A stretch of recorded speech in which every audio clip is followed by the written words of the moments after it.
something that gets overlooked is what should the trail leg do in the downswing. And it's an important component because it produces a lot of power, it keeps our balance, and it keeps our stability while it's producing that power. There's usually two faults that I see when I'm coaching, two very common faults. And the first one is pushing off the right leg where the right leg posts up, causing an early extension, and this often leads to an over-the-top move, and the ball striking is never any good. Then the other one is when there's a spin out where that right knee goes towards the ball, the weight just ends up being back on this right side too much, and that leads to very weak shots. Okay, so the cure for the straightening of the right leg early is to get a feeling of loading into that right side on the way back. And when I say loading, we want to feel that the pressure is here on the inside quad and the inside of your thigh here when you get to the top of that backswing. All right, that's where you want to feel the pressure. Often we think about where the weight needs to be, the toes or the heels or the outside of the foot or the inside of the foot. But if you're focusing on pushing into that inner quad muscle at the top of your backswing, pressure is going to be in the right place. All right, so placing this club underneath my right foot, just more towards the heel there, and swinging the club back is giving me that pressure that I want to feel loading to be fully loaded.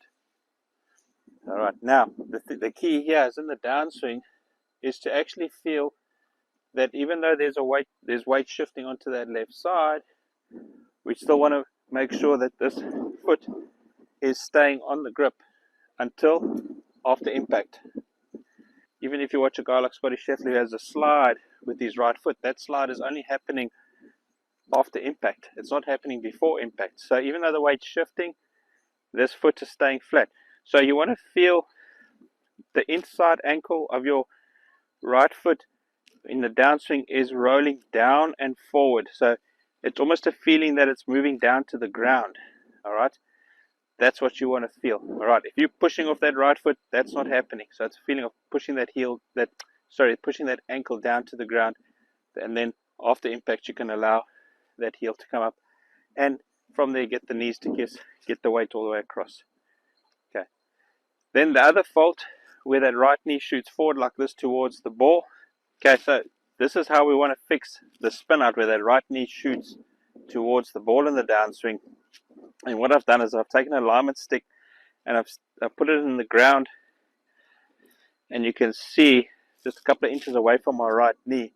Now the movement in the downswing is obviously to stay away from this. If you imagine that this was an electric fence, or this was somehow electrified, you wouldn't want to hit that because you'd be getting a shock. So you'd actually want to be staying away from it. That's where you want to feel the knee sort of working more this way towards the left knee. Remember, keeping that heel down, inside of the heel down. We don't want to be pushing off that either, so it's moving this way. And with this drill, you'll just start off with nice easy shots.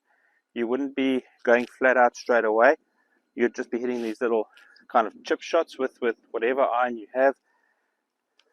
And the idea is obviously just to stay away, keep your knee away from that stick. Imagine if it was electrified and you wouldn't want to hit it, and you'd just be staying away from that.